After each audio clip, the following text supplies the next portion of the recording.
Hi, everyone. It's such a pleasure to have you. I know people might have more events this evening, but this is a beautiful location, and we're about to watch some films. So I really want you to relax into the moment. And I'm going to ask you, in good mental health wellness practice, to take a deep breath and exhale and just be present.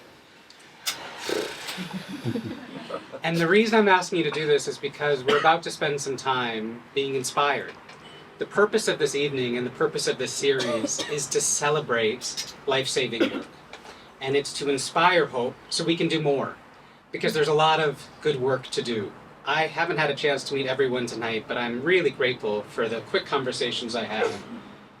Because I'm reminded that the companies and foundations and institutions and the individuals that are featured in these films, they are a platform for change. Why film? Why BBC Storyworks? The WHA Foundation, we were created 3.5 years ago to mobilize resources. Well, how do you mobilize resources? We're ultimately emotional creatures. And so I think what's incredibly important to inspire action of any sort is to connect with our hearts.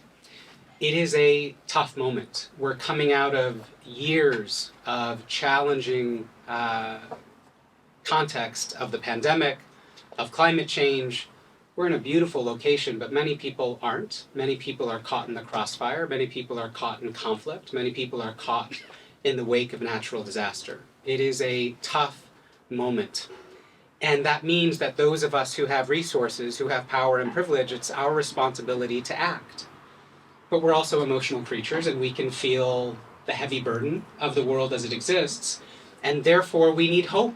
Hope is the fuel that we put in our tank. It's too much of a combustion engine metaphor. I should change that.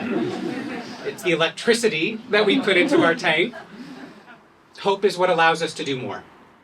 And part of my job, part of the job of the WHA Foundation team, who I'm so grateful for, and the BBC Storyworks team, in creating this series, part of our job is to identify how we can work with companies and philanthropic institutions and the public, individuals, to do more.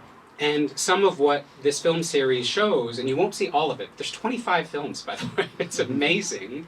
And what that means is that there's 25 stories and so many more of organizations that have said, whether it's because of their direct business interest, whether it's because of their brand, whether it's because of how they engage their stakeholders or consumers, whether it's because of how they engage their employees, that they believe in health, that they believe in health equity, and that they can mobilize their capital, their resources, whether that's financial capital or technology, human capital, to better pursue that common goal of all of ours, which is health equity. So I hope you're incredibly inspired by the films. Why now? What are we doing here at this week's particular World Health Assembly, which is the time every year that the stakeholders, the member states, the governments, but also the broader stakeholders of the World Health Organization get together. On Sunday, there was a launch of something called the WHO Investment Round. You don't need to remember the term, but essentially what the launch is an opportunity to capitalize the life-saving work of the World Health Organization over the next 4 years. And this is something I'm incredibly excited about, because all of our work in health, and I've worked for a number of health organizations over the last 25 years, I was going to say the piston and the engine. I really need to work on that. Yeah. A central part of our global health ecosystem, no matter who you are, is the World Health Organization. And beautifully, they put together an investment case this week, and they said, in order for us to help all of you, all of us, save 40 million more lives by the end of 2028, we need investment. But that investment is to save lives, and that investment can be directly aligned with what all of you do. So the WHA Foundation team is very much sitting down with many of you in this room this week and trying to understand what's the change you want to see in the world by 2028. What's the WHO's role in your theory of change and what you're excited to do, and how do we make sure that it's capitalized to achieve that role? So that's part of what I hope this film series inspires, is those types of conversations to say, this is amazing, look at what's possible in the world. How do we do more? So that's the question that I hope you leave here tonight with, which is, I want to do more, how do we do more? And then happy to have conversations with you or with other partners in the room. Before I turn over to the trailer and then to Tui for the rest of the evening, I just want to say a big thank you A big thank you to BBC Storyworks and the people who aren't here, including Simon Shelley, who's since left.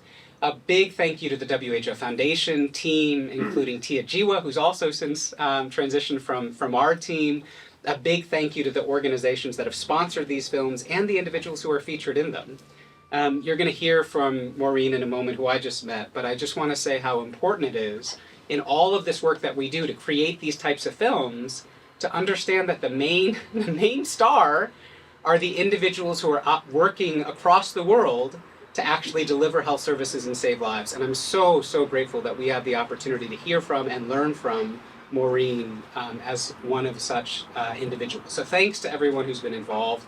And then the last thing I'll say to really plant the flagpole for what we can do in the future is a thanks and a celebration of a partnership we've announced with Maybelline, and you'll hear from Julie. It's a good example of what we want to do. Maybelline, and you'll see this, said, we want women to be beautiful on the inside and the outside. We want 10 million more people to have access to mental health services by 2030. And the WHO's, their program for mental health, their special initiative for mental health, is doing exactly that. It's making sure more people have access to mental health services. And we've launched a partnership with an investment in WHO to make sure that 2 million more people have access to mental health services.